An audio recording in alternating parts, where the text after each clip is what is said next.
Fly chick coming through. Nice to meet you. Glad you came too. Like you said when you know you got moves. You spit game and you know you spit. Hello and welcome back to the Fast Lane Collective. I'm your host Daniella, and today I'm joined by Leah, who has come in to replace Yaz and Brianna, who are both away at the moment doing some very exciting things, which I'm sure that they will talk about in next week's episode, and you can probably catch some glimpses of what they've been up to on our Instagram. Leah, how are you? Oh, thanks for having me on Daniella. Yeah, I'm good, thank you. How are you doing? I'm really great, thank you. Leah, do you want to just tell our listeners a little bit about who you are, what you do in motorsport? Yeah, so for those who don't know, my name's Leah, as Daniela said, and I work alongside Daniela in the motorsport industry. So whilst studying at university, I'm in my first year studying a sports journalism degree. But alongside that, I do all sorts of bits and bobs for different publications and social media teams. So I'm a reporter for Superbike News, and I report on the British Superbike Championship. Um, and got some exciting things coming up for that because the season's starting. And I also present and do some content creation for a startup team in the Hot Hatch Championship called Doris Archer Motorsport, alongside a few other things, which is really exciting. So yeah. So when both Yaz and Verona told me that they could not do this week's episode, I thought I have one person in mind, and that was Leah. But the only thing I was worried about was, as Leah has kind of just said, she has a very busy schedule. She's doing things all the time, and fitting it in alongside her studies at university, as well as like this past weekend, you've been very busy working at Goodwood. And so I kind of was like, oh no, what if Leah turns around and says that she can't fit us in? But luckily, we have got Leah, so we're all very grateful that you have joined us for this episode. For those who are listening rather than watching, you won't know that Leah is wearing a Lando Norris top. Leah is probably the biggest Lando Norris fan that I've ever encountered.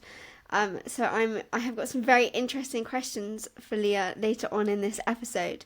But to start off with, we're going to kick off with the news section. This week we do not have as much news as we normally would. Don't know what's going on. Everything kind of just went a little bit quiet. And it's all going to be about this race this week. But the one bit of news that we did have is Michael Schumacher has signed a helmet for Sir Jackie Stewart's charity Racing Dementia, and this is kind of the first time that we've had a proper interaction or like glimpse into how Michael is doing after his accident over 10 years ago now. Leah, I kind of briefed you a little bit on this earlier before we hopped on, but what were your thoughts when I told you about this? Like, he has such a big legacy in this sport, and we don't really know how he's been doing. Seeing this little glimmer into his life, what does that kind of mean for you, and what do you think that means for like other fans in the sport, especially those who are big Michael Schumacher fans? Yeah, like you said, Daniela, I completely missed this news, which is one of the kind of cons to being in such a whirlwind of an industry, is because you miss things if you're busy doing events and things. So when you told me, I was a bit shocked at first because obviously this is the first kind of concrete news. Obviously, there's been rumours going around for a very long time. It's that unfortunate story about some AI coming out pretending to be Michael, which was obviously um really upsetting for a lot of fans, you know. Yeah, so with Michael, obviously, it's like your favourite drivers being taken away, and you know, not knowing how they are, how they're doing. So for a lot of Michael Schumacher fans, you know, he's widely regarded as one of the best ever in the sport. So to have this positive news that's very secure, um, and you know, you can trust it. It's really, really great news. It's kind of the first sign of how he's doing and what he's capable of. Obviously, we understand that he had help from his wife signing the helmet. Um, but it's great news for, I think, for all F1 fans, even if you weren't a Schumacher fan, in his glory days. Um, I think anyone who hears this who likes motorsport or Formula One will take it as a really positive sign. And if there's anyone who is able to get this kind of thing, it would be Jackie Stewart, wouldn't it? Obviously for a brilliant cause for his Racing Adventure charity.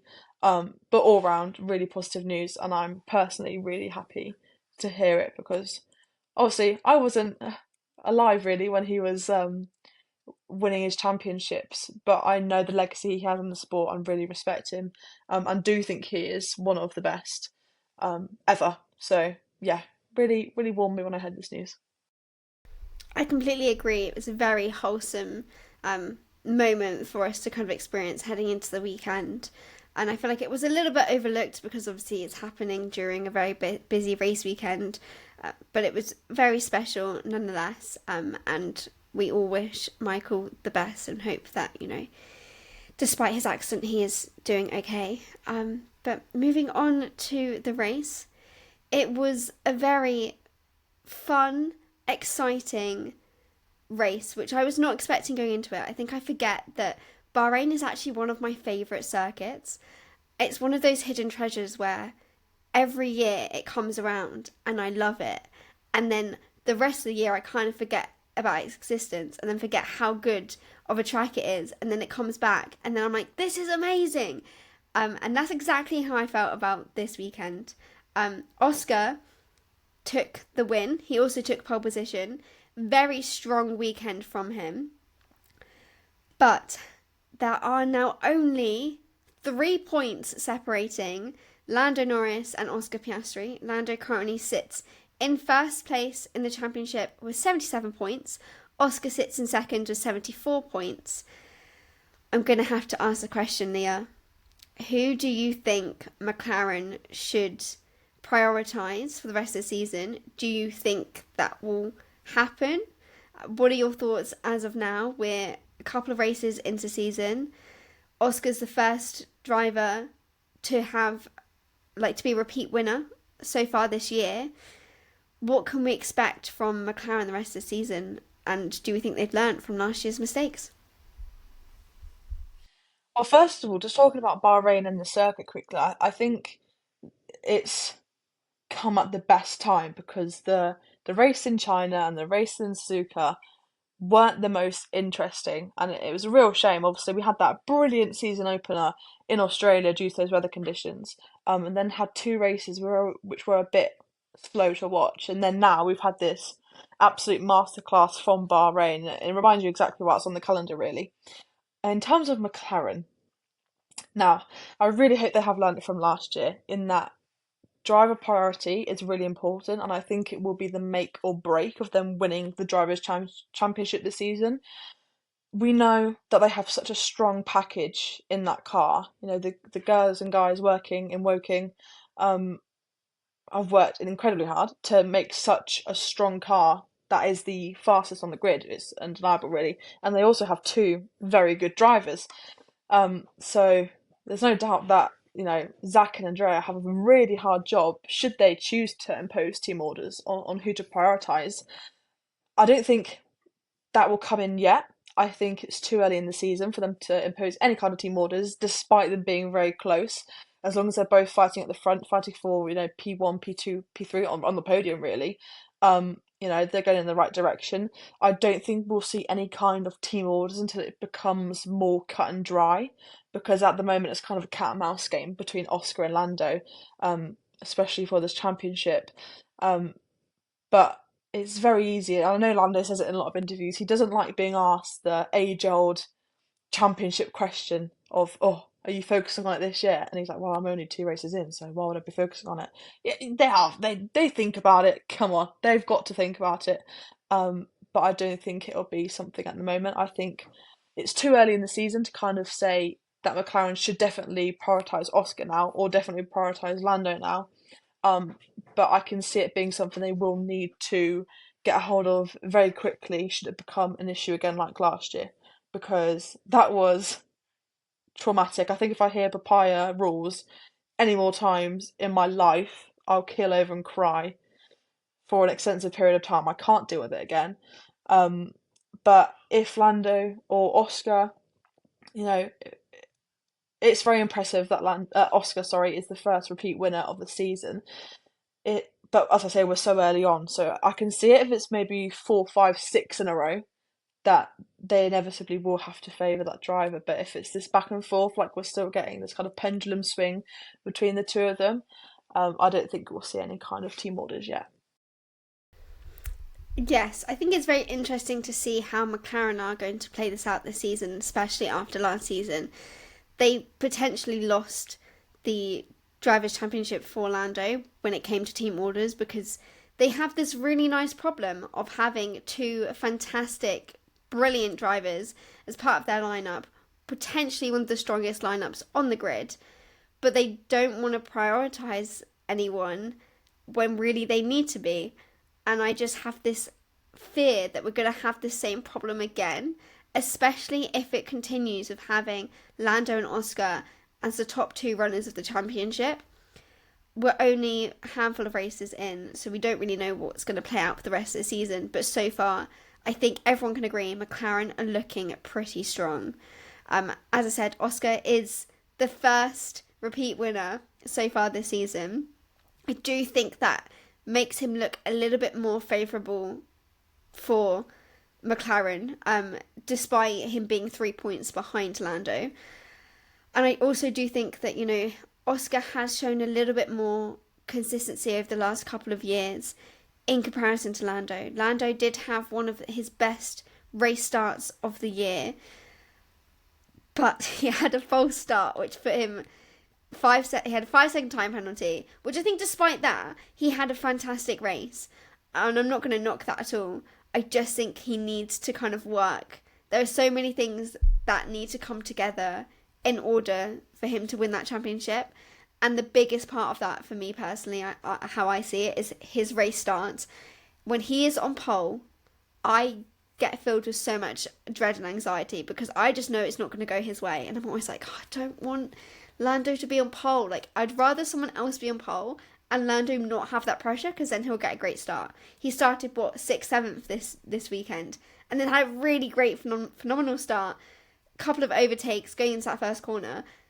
Did kind of have a false start outside of his grid box. But if that didn't happen, that would have shown that when the pressure is not on him, he really delivers. But when the pressure is on him, his mindset is just all over the place, and he really struggles to kind of let that go. Where I feel like Oscar is so much more calm and chill that he knows like when he needs to be in that moment, and then he will deliver, which I think is what McLaren need. They need a driver that they can depend on in any situation, and Oscar has quite clearly shown that, where Lando hasn't quite. And I think that I think he's getting better. He's definitely improved, and I think the fact that last year he got his first race win and then went on to being in that title battle shows how much he has improved and progressed, like in the last year or so. But I think it's going to make it a very interesting year for McLaren, and I'm very excited to see how that plays out. As I said, Oscar did win the race. He also started on pole position. I think he is really proving that, you know, he is one to watch this season. He's very close now, sitting in second in that championship. I think there's going to be times where he might overtake Lando in the championship. And when we bring Max into the mix as well, we've got George in fourth. It's all going to be absolute chaos, and I'm so here for it. But moving on to someone else who had one of the most craziest races I feel like I've ever seen, George Russell. He came home in second despite having every problem under the sun. Leah, what are your thoughts on George this weekend? Because personally for me, I'm very impressed. He had brake-by-wire issues where 1 minute he'd have to put his foot to the floor to brake, the next he would have to touch it lightly. It was all over the shop. He had issues with his steering wheel and came on over the team radio and said, as long as my steering wheel doesn't fall off, I'll be fine. And then DRS. He pressed the radio button and his DRS opened. Didn't realise that could happen. Apparently they restarted the DRS, and then this problem was a result of that. It then kind of went under investigation, and I think everyone was afraid that George was going to get a penalty. Fortunately, it worked in his favour, and they realised it was completely out of his control and kind of anyone else's control for that sake. But But I was very impressed by George this weekend. Showed consistency from the get go. Started seconding on part, started second in the race. Finished second. Leah, what did you kind of think of George's performance this weekend? George is a brilliant one to talk about because I think this season, he's just been a bit under the radar, but extremely consistent. I think this will be a really strong year for George. I'm not sure if it ties in with him stepping up and kind of being the leader of Mercedes now with the departure of Lewis and um you know leading the team now. He is number one, I would say. Yeah, and even despite his grid place penalty he got for his I think he failed to follow the race director's instructions or something along those lines. Yeah, mega consistent. I've been impressed with George since Australia. I think he's having a cracking start to the season, and like you said, it's not easy to have like 3 or 4 issues with your car, and it must play in your mind. They're traveling around that track at 200 odd miles an hour, and having that fear of this steering wheel could at any point just stop working or come out, because didn't someone else's steering wheel come out this weekend? Didn't was it Alonso's? I'm not actually sure. Quite possibly, but I don't know off the top of my head. I don't remember. Definitely, I don't know if maybe I dreamt it, but it was definitely I definitely saw a clip of someone and their steering wheel came out of their the slot it's in. So to manage all those problems and still deliver a P2, I'd be I'd be super chuffed if I was Mercedes.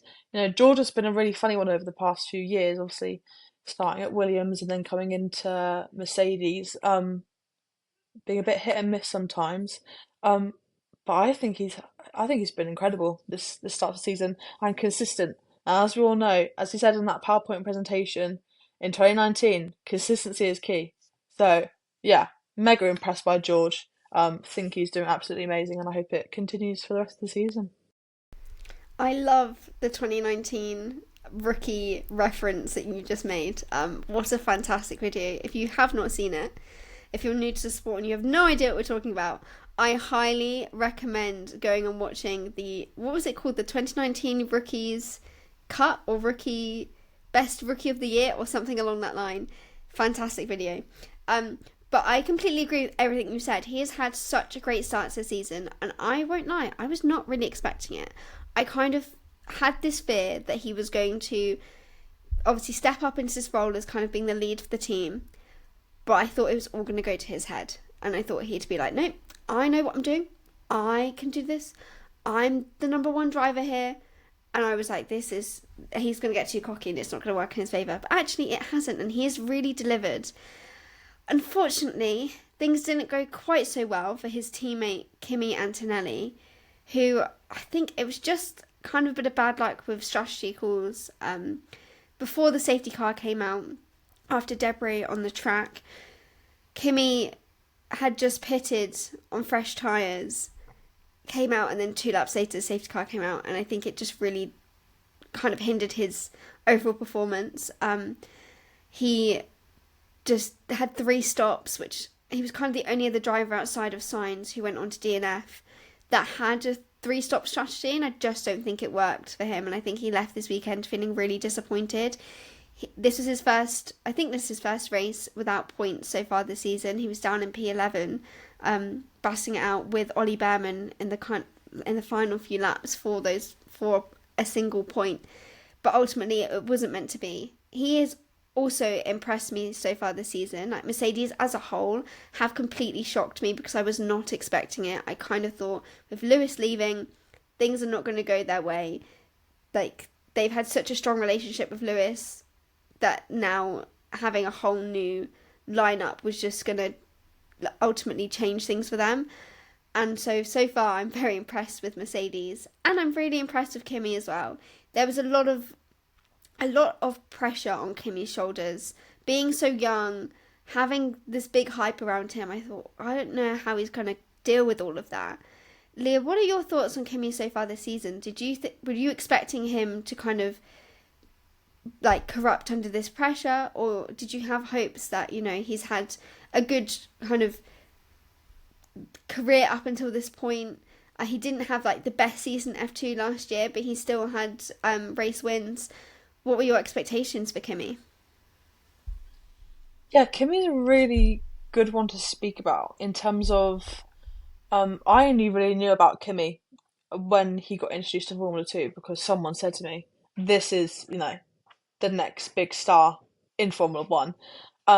So I was expecting him to come into Formula 2, hit the ground running, be dominant, and he wasn't really. Apart from showing that really great race at Silverstone in the wet, you know, it wasn't any like it sounds horrible to say because I know I could never do it, but I didn't really understand the hype around him. Apart from obviously that really great display. So yeah, I definitely was not expecting him to come in and absolutely um smash, you know, this this start of the season. It's no secret that Mercedes had quite a difficult car last year. I think their drivers struggled at times. Obviously, it delivered some great wins for both Lewis and George at the time, but also it was hard to drive. So I think Kimmy's another one who's done a really good job in terms of he's coming into a completely new team, completely new, you know, engineers around him and people. He's very lucky that he's got Bono as his engineer, I think, who, you know, arguably one of the best engineers you could have in the sport. Um, and I think he's done a great job. But obviously, it's such a shame that the strategy didn't quite play out. Um, and it was just unlucky, really. You know, because he was saying over the radio like, "Oh, we could probably stay out here. We might be able to stay out," and then Mercedes were encouraging him to pit, and then obviously it transpired only a few laps later that safety car did come out. So it was just a bit of unfortunate timing, really. You know, that's the risk you take with these kind of things, and the safety cars and things. You know, that you can say, "Oh, they might be in this race," but it's unpredictable, and it's through no fault of Kimmy's. So I don't think it will have a massive stain on the great start to the season he's had, but he's really impressed me actually so far, and I hope it does continue for him. Yes, I also hope so, and I think that heading into Saudi, I think we can expect that, you know, things are going to turn out great for Kimi. He has proven already that, you know, he deserves to be in F1. I think that so many people was unsure about how Kimi was going to do, and I think he's exceeded a lot of people's expectations, so I'm sure that he's going to bounce back from this and have a fantastic race in Saudi. Speaking of a team that's had a pretty great race despite having a very poor qualifying, Haas really exceeded my expectations after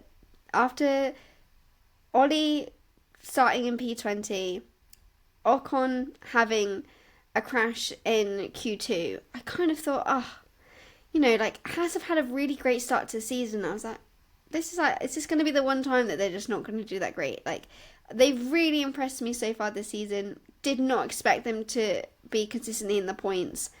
And then they had a really poor qualifying, and I was like, oh, okay, maybe this is the true colours of Haas, and maybe we were just very fortunate and it kind of came to pure luck that they had had a good start to the season.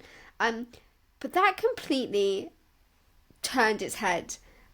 We had Ocon finish in P8, Ollie Behrman finished in P10.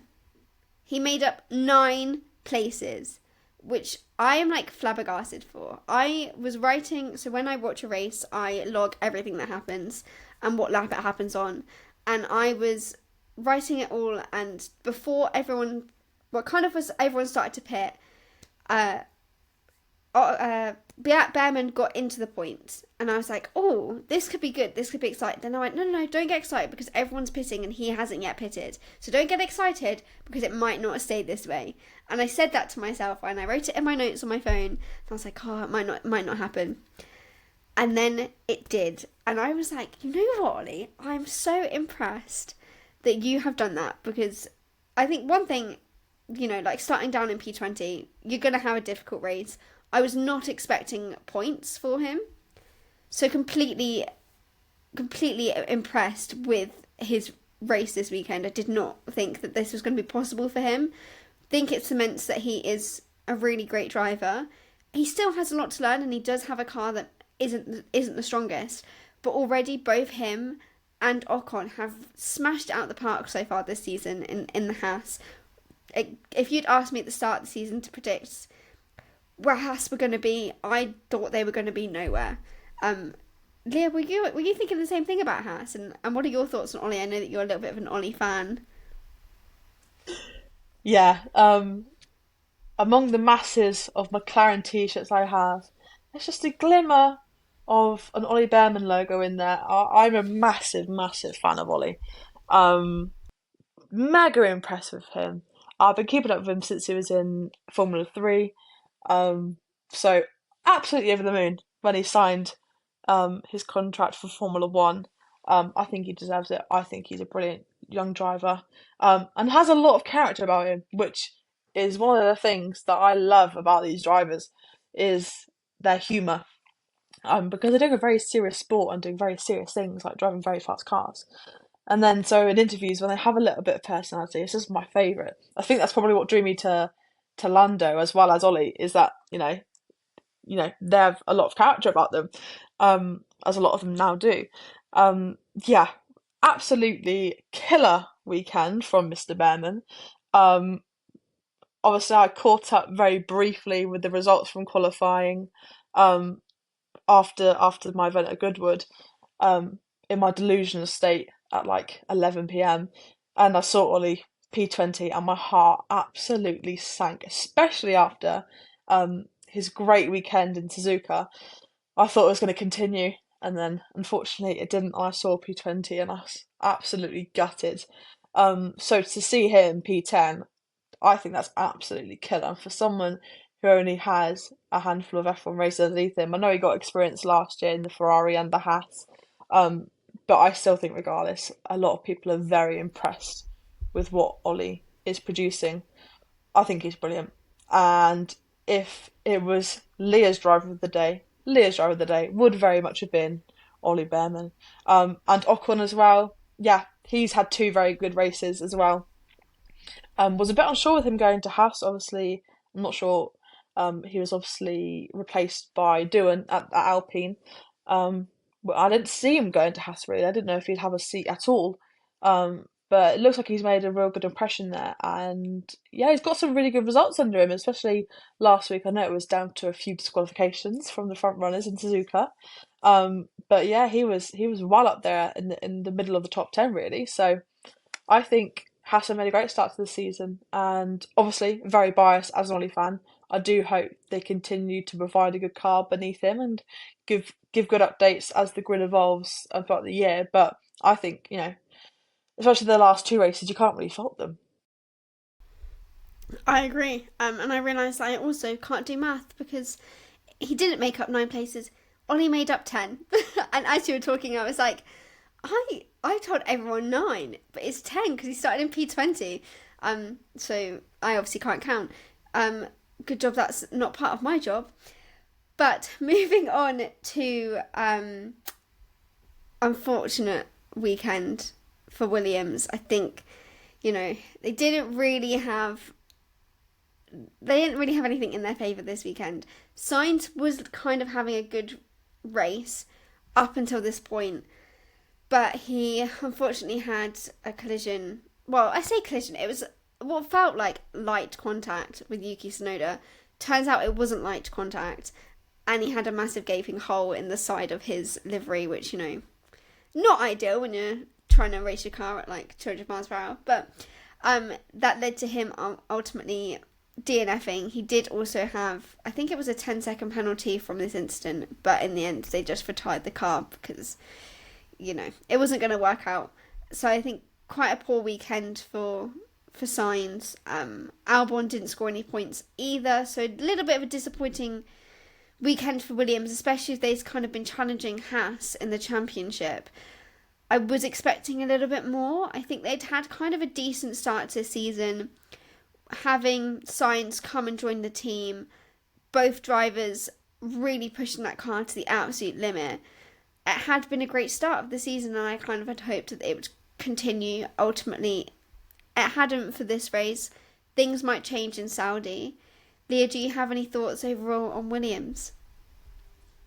Yeah, I'm really hoping their luck comes back for Saudi. Um, Very biased, but Williams are my local team. You know, they're 10 minutes down the road. I could go and have coffee with James if I wanted to. I wish, but yeah, I'm a really big Williams fan, and I love everything that the team are doing. A very family-oriented team, and I think James Vowles has come in and done a really good job. So, really disappointing weekend for them, and it's a bit of a bit. I don't know if they really expected it because they did have quite a good showing when they tested there at the start of this year, and they were quite strong. You know, Carlos especially testing that Williams. So it was really unfortunate. Of course, Sainz's DNF and that contact with Sonoda, ultimately that was the right call. But apart from that, I think Albon had a similar issue with Kimi in that um, their strategy just didn't line up with the safety car coming out. I think he was doing really well on the tyres he was on, and obviously the safety car comes out and neutralises everything. So yeah, just really unfortunate timing there for Albon in particular. Um, but Sainz as well, yeah, really gutting for him. I don't. He's come in and been outscored by Alex in everything so far, which is obviously a big shock to the system when you've been um, chilling with Ferrari for the last however many years he was at that team, and challenging for races. It must be a real setback for him. Um, but yeah, I really, really do hope that Williams do bounce back from this. The best thing about the weekend for Williams, in my opinion, was Luke Browning in P1. I absolutely loved it. I love Luke Browning with my whole heart. Um, Really big talent, obviously, in Formula 2. He's sitting in the top three, I think, in the championship at the moment. So that was probably the best part of my weekend in terms of anything Williams related. But yeah, really disappointing weekend for them. Obviously, not scoring points after Sainz got his first point in Suzuka, and then now a DNF. It's not great for the Spaniard, but hopefully they can recuperate and bounce back for Saudi Arabia. Yes, I hope they can as well. And on your point on Luke Browning, an incredible weekend from him. I too am also a Luke Browning fan, so that it made me very happy seeing him doing very well this weekend. Moving on to someone else who had a really great weekend. Again, I feel like it kind of fell under the radar, and I was not expecting it at all. Pierre Gasly. Here he was, doing well in qualifying, doing well in the race. Felt like he kind of was on his own for most of the race. Had a battle with Max at the end. Unfortunately, Max won that and took, I think it was P6 away from him. So I think he ultimately finished in P7. But I was so impressed with Pierre. I know that Pierre's a good driver. He's a race winner. But sometimes you just see this little glimmer and I'm like, oh my god, I kind of forgot you existed, but welcome back. So I was really happy with Pierre. I think that Alpine needed this. They've had a little struggle to start the season. I think, having a rookie join, Jack has had a kind of hard, challenging start. He had an awful crash in Suzuka. He also didn't finish in Australia. It's been hard work for him. And he had his best qualifying position so far this season. He started in P11, but he's just not putting it quite, I think, where they need him to be at this moment in time. But Pierre, on the other hand, is. Leah, were you expecting Pierre to come out and pull out a P7 and have a battle with Max Verstappen? Ah, this was the result I saw in my delirious state that made me think I was dreaming. I had to rub my eyes. I thought, what's Pierre Gasly doing in P5? What's he doing up so well? And especially, hats off to Jack as well because I think he qualified really well considering that really scary crash in Suzuka. Yeah, completely unexpected. Alpine, as you say, have been pretty much mid to the back end of the field, really. They haven't really made the impression like Haas, for example. So yeah, I was really shocked to see him so high up. As you say, we know what a talent he is when the car is set up in the way he likes it and the car can perform. And this is just a very great reminder to those teams. Say, Pierre is here. He is working away. He is grafting. Absolutely sensational drive for him. I know obviously he started P5, ended up P7, but he did have Lando and Max behind him in better cars. I know Max has his challenges with the Red Bull at the moment, but they are still both better cars than what Alpine have at the moment. So yeah, I think considering all those factors, I wouldn't have guessed he would have a fight with Max. I don't think anyone could have said he would have had a fight with Max. You probably would have thought Max would have soared straight past in his Red Bull rocket ship when it performs how Max likes it to perform. So I think Gasly can walk away from Bahrain really proud of his drive, and hopefully it'll be a real boost for the boys from Enstone who have had a really challenging start to the season. Jack, as you say, he's a rookie, and I don't think it's as easy for Jack. And this is a bit biased because Jack Doohan, obviously, I'm a MotoGP fan. Mick Doohan, very big fan of Jack in general as well. Followed him since he was in the lower formulas too. And with the rumours swirling about Franco Colapinto, he is just waiting in the wings, the Argentinian, ready to snap up that seat should Doohan do anything out of line. And even with the rumour that Jack's only got 6 races to prove to Alpine that he can do what he can, I don't think that's not going to be easy on anyone's mental aspect when they're driving these cars around. So I really hope it picks up for Saudi Arabia for Jack, and that Gasly can continue this momentum into the season. Yeah, as I said, a real boost for the team, and something I was not expecting. It would have been on my Bahrain bingo card coming into the weekend. That's for sure. Definitely. And that's what I think I like about Pierre, is that he will, at random moments, pull it out of the bag when you're least expecting it. He's had a few challenging seasons over the last few years, and I think that now he's starting to really kind of find his feet, and I hope that this continues going forward. Another kind of mixed bag of a race for a team that I kind of was not expecting it to go this way. Red Bull. Max really struggled. He's already come out and said that this car is really difficult to work with. He's not gelling with it. He finds it really difficult to drive. He kept complaining about tyres. He complained about everything this weekend. And I think he's kind of reaching this point where he's kind of having enough. And I just felt for him a little bit because I could see the frustration that he had. There was a few issues in general, but one issue that I just don't understand how this was not communicated better. There was an issue in the pits for Red Bull where the light above their grid box in the pit lane that lets them know when it's safe to go was playing up massively. It was flashing red, it was flashing orange. They didn't know if they could go or not, and so they had really slow stops, but the stops weren't slow in terms of the action of changing the tyre. It was that after bit when they didn't know whether or not they could go. And it turns out that there was a fault with this light, but the team didn't really communicate that for both drivers and didn't say, it's fine, you can go. We've got a problem with the light. They kind of just hung around a little bit, and they both kind of shook their heads, him and Yuki, oh, this is out of our control. And at one point, Max came out of the pits in P20, and I think everyone just sat there and went, what? I was at a sports bar watching this with some other girls who are big F1 fans, and we all kind of were so confused, how on earth has this happened to Red Bull? What is going on? They're really not having the season that they were hoping for. They came out of last year drivers' champions once again, had just lost out on the constructors' champions after having to rely heavily on Max for those points.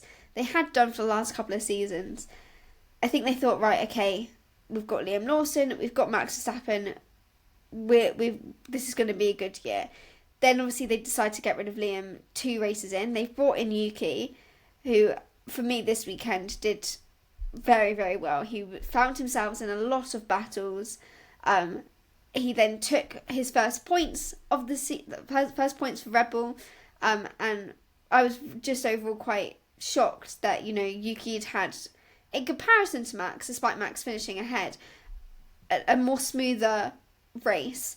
I just overall just kind of a bit disappointed with Red Bull and Max. I was hoping for a bit more, because if there's any one driver that can push a car to the absolute limit and get the maximum result that car can get, it is Max. And we have seen Max win a race this year. So I kind of was hoping that he was going to turn this around. Leah, what were your thoughts on Red Bull this weekend? Because I'm quite disappointed. Obviously, they had some things that were kind of out of their control. Were you expecting a little bit more from Max? And did Yuki surprise you by taking points in his second race of Red Bull? Yeah, really, really funny one going on at Red Bull at the moment. I think after being dominant for so many years now, this is a real shock to their system that they're not quite where people expect them to be. Um, with Max, I did appreciate after qualifying, he knew he had a very difficult car to drive after so many years of having a car that suits him down to the T, you know, but with Red Bull prioritising him for so long as they have done. Um, so it'll be interesting to see how Max kind of navigates this uncertain time with Red Bull. Is he gonna jump ship? Is he gonna? Will it get to a point, like a breaking point for him, where he decides to what Red Bull isn't working for him anymore? This is the time to move to Mercedes. There's a lot of rumors around that with Toto and things at the moment. Or will he say no? This is my team. This team have got me my 4 drivers' championships. Let's stay. Let's iron it out, and let's move forward. Because I think that's one of the advantages that McLaren do have, is that for a good start to 2 or 3 seasons, they had a pretty poor car.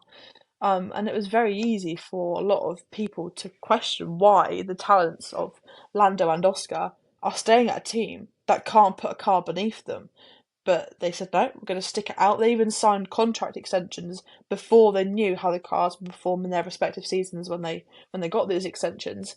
And obviously, look at them now, they're absolutely flying. So it'll be really interesting to see how Max decides to navigate this period at Red Bull. Do I think they will be able to iron it out? Yes, because they are world champions. And I think anyone writing them off for a title charge, that's a bit unrealistic, I think, personally. Yuki, yeah, quite happy for him. Obviously, it's not easy coming in the way he has, especially after his showing last week at his home race. It's definitely not the race Yuki wanted to have at home. But I think he did a pretty good job coming back to get Red Bull's first double points of the season. Did extremely well. I would still like to see them a bit closer. I think. When you look at the other teams, there's not a lot of teams on the grid that are as far apart as, say, perhaps Yuki and Max are. Obviously, Yuki starting, I think he started P14 this weekend, and Max up in P7. Although obviously we didn't expect for him to be P7 at all. We thought he would maybe be a bit higher up after his showing over the past few weekends. But I would like to see that gap bridged a little bit more. And I think, we've got to be realistic in the sense that Yuki has only had 2 races now in the car, so we can't just expect that straight away. But if we don't see that in the next couple of races, it will make people question as to why they did what they did in swapping them, and not giving Leah more of a chance in his Red Bull. So yeah, I think there are definitely things to iron out, especially if Red Bull do want to keep hold of Max. Like, I appreciate they definitely will want to, because who wouldn't want a 4-time world champion in their team? But I think it's going to be one they'll get a handle of, and they'll be back up in the front on the podium in no time. So you mentioned that, Max could potentially look elsewhere. We know that Max is expecting to be a dad anytime soon, I think. So Do you think that there could be a possibility that maybe at the end of the season, if things don't go his way, that he might end up leaving and focusing on family life? That's a really great question, and one that I have thought about, especially since, yeah, people call it the downfall of Red Bull. I don't think it's a downfall. I think it's just a little blip in their season. Um, and it will definitely be one um, that maybe Max is considering. Obviously with the birth of his first child, imminent almost. With Kelly, obviously. I'm not too sure if it will be him leaving. I can't see it. I know he said a lot of times, he'll get bored and then leave, which I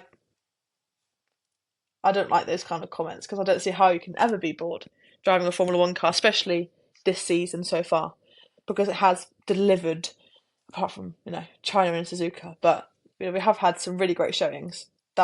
That is proof that Formula One is still the pinnacle of motor racing, in my opinion, in particular. Anyway, um, so it might be that he just takes time out after this season and comes back. I don't think the birth of his child would be the last we see of Max. There are dads on the grid. Um, so it'll be interesting to see if that is if Red Bull don't pick up. It will be interesting to see if that's used as a reason for him potentially disappearing from the sport for a period of time. I'm not saying it's an excuse, but it could, like a contributing factor, he could say is, oh well, I've got my kid on the way or something. But if he does go, I don't think it'll be forever. I don't think he'll retire after he introduces his kid to the world. But it will be interesting to see if he uses it as a reason, maybe if it doesn't pick up, for him to kind of leave the sport for a period of time. I agree. I think that for now, Max will stay at Red Bull and stay in F1. I think for at least another couple of seasons, and then I think, he'll reassess. I think he's happy with his 4 championships. Obviously, I think it would be nice if he got a fifth. I think anyone would want that. You're always going to want more, and you've already seen the glimmer of it.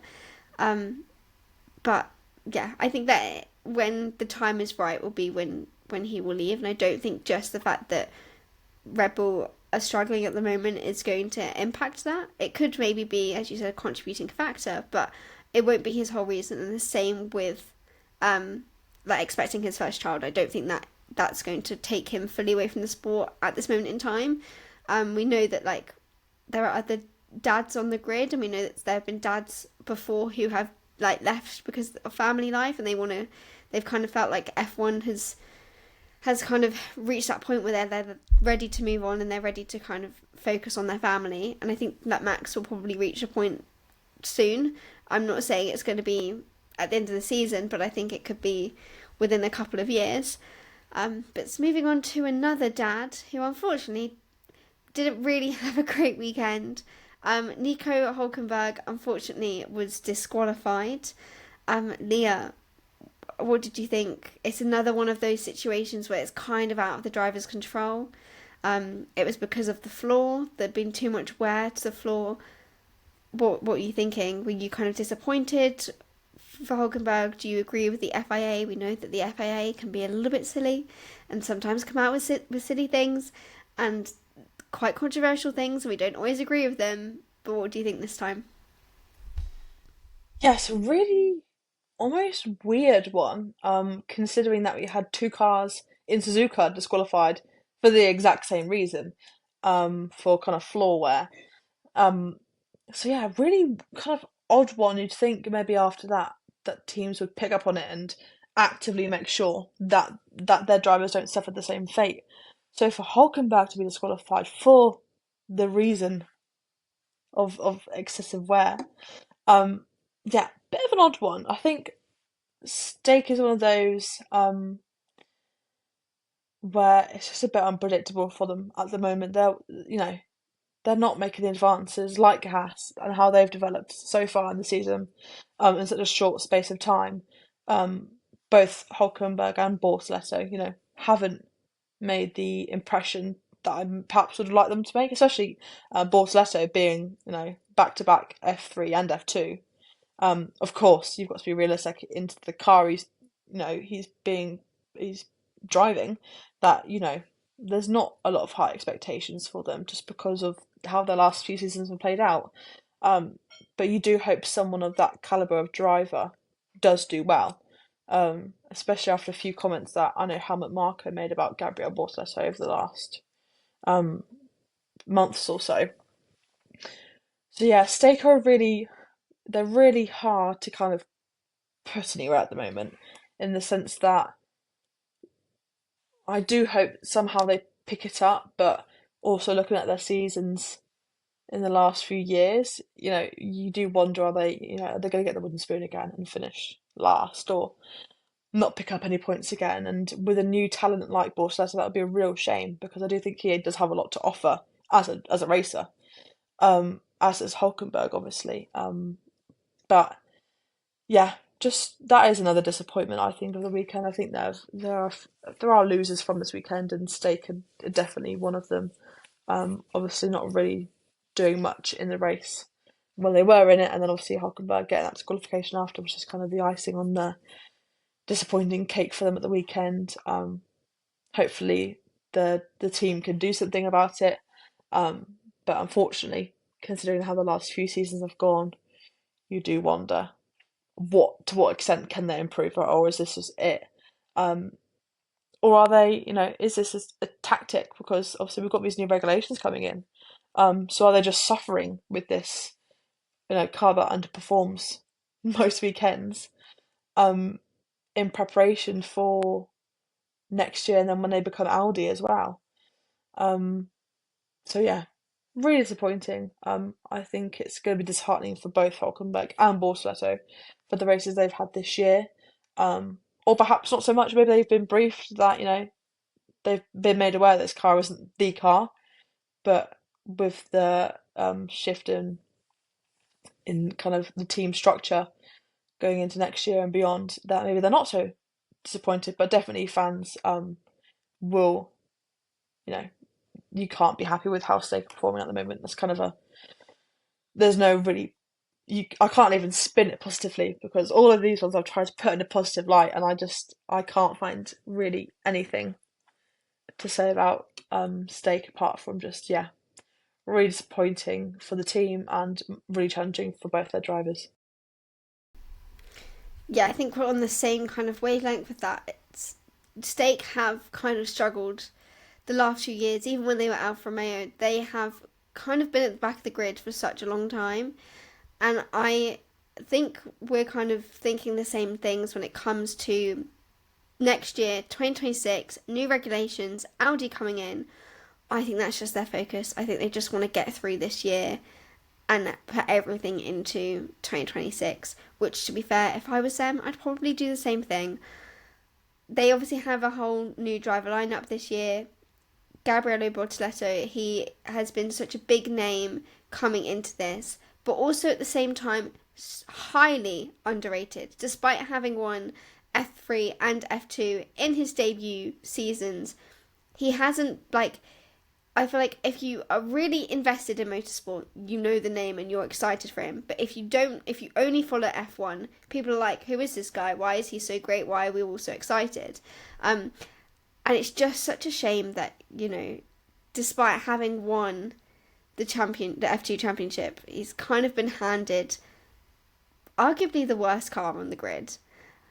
And I want to take things in a positive spin. On the podcast, we have an ongoing joke that I'm forever remaining optimistic, and I really want to remain optimistic for Stake and for Gabriel, but it's so hard when their car is not good. But the positive takeaway I can take from it is that I'm glad that Bortoleto actually got the opportunity to race in F1. We have seen in recent years that the F2 champion has then been unsuccessful in securing an F1 seat, either having to sit out for a year or sit out for a couple of years and never getting that seat. So that's my kind of biggest takeaway, is that I'm glad that Bortoleto's here. It's just a shame that he does not have a car that can really prove what he's capable of. Same with Hulkenberg. We know that he has had such an up and down career. He's never scored a podium. He's never had a race win. But he has given the maximum that he possibly can in every single season he's been in. He really pushed Haas last year, and I was hoping he'd be able to do the same with the stake car, but it's just almost at this point undrivable. Unfortunately, it's so slow. It's not where they want to be at all. And as much as I want to say it's fine because there's still like the whole rest of the season to go. We're only 4 races in. I just don't think things are going to change for them. But that's sometimes how the way it goes in F1, especially when money is involved, and they don't have the same amount of money as some of the bigger teams because they haven't had the chance to prove themselves to then fight for those places in the championship to then get the funding that they need. So it is a little bit disappointing for them. But ultimately, I think this is just going to be where they're going to be for the rest of the season. But I'm excited to see what Audi do coming into 2026. I feel like that has been such a big topic about 1 minute everything's like really exciting and really great, and then like loads of people leave, and then it's like, oh, should we actually be excited about Audi coming in or not? And I don't really know how I feel about it heading into 2026. I guess it will just be, we'll have to wait and see. Final thoughts. I just want to see, Leah, what you're thinking about heading into Saudi. What are your top 3 predictions? Who is going to be on that podium? Well, obviously a bit biased. No, joking, Abby. I'll put my unbiased cap on. I think it'll be McLaren. Both McLarens on the podium again. I really can't see unless we get a driver error or strategy error, which fingers crossed we won't get. Especially yet, as they're so kind of fresh from in the season. I definitely think we'll have both McLarens on the podium. Hopefully a 1-2 this time round. But you know, I'll take a 1-3 still. But not 2-3. It's gonna be I think it will be a McLaren win again. I just couldn't tell you which driver it will be because, as we've spoken about, I think it's too close to call. And I don't know who will be able to tame Jeddah because whoever knows with this circuit. I do hope for a stronger showing from Ferrari. There's someone we didn't really touch on, but hopefully they have a bit of a stronger showing. I could maybe see a Leclerc podium. That's my gut feeling that we could see him, or at least Leclerc in the top 5 again. We'll see Mr. Consistency, George Russell, absolutely bosh out again, I think too. And hopefully, once again, we'll have Ollie in the points, and hopefully a double points. This is my one, a double points finish for Williams, and that isn't a prediction; it's a manifestation because I need it for my well-being. We're all about manifestation here at the Fast Lane Collective, so I will also be manifesting that for you. Let's have it for Williams. I know, really hoping that. But yeah, Jeddah's a fantastic circuit, fantastic racing under the lights in Saudi. So whatever we get, wherever they finish, I think it'll promise a really exciting race, which is really refreshing after a few poor showings from China and Suzuka. So hopefully Bahrain can sprinkle some of its magic onto the streets of Jeddah, and we'll get another really exciting race. What are your predictions for this weekend? Well, Jeddah is not my favourite track. I am not a big fan of Jeddah. I think overall I'm not a massive fan of street races, street circuits, which is ironic when I work on Formula E and we predominantly use street circuits. But the cars are smaller and it just works a whole lot better. There's more overtakes. It's so much better than F1 when it comes to street circuits. So that's probably why I'm not a big fan of Jeddah. We have just been to Jeddah with Formula E back in February. So I have kind of some idea of kind of how this could play out. But in my mind, this is what's going to happen. I'm going slightly rogue, but not massively. In 3rd place, Lando Norris. In 2nd place, Oscar Piastri. And in 1st place, because he impressed me so much, George Russell. Ooh, a Mercedes win, you're saying? Yeah. I think after seeing what George could do this past weekend, I think he's got it in him. And I'm excited. So we'll see if I'm correct, because sometimes my manifestations come off. sometimes they are completely horribly wrong. But the one thing I am going to be manifesting is, as Leah said, double points for Williams. I think they need it after this past weekend. Oh, we've got a little visitor in the podcast. For those who are not watching, Leah's cat has just joined the podcast. I think your cat wants to give us some predictions. Leah, what is your cat called?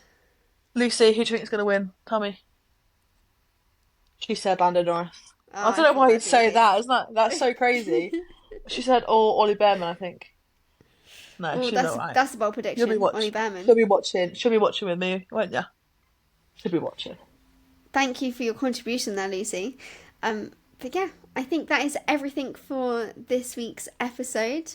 It's been great to delve into the Bahrain Grand Prix with you, Leah. Thank you very much for joining us. For those who are all listening and you want to know what's been going on with our other hosts, you can check out our Instagram at FastLaneCollective_.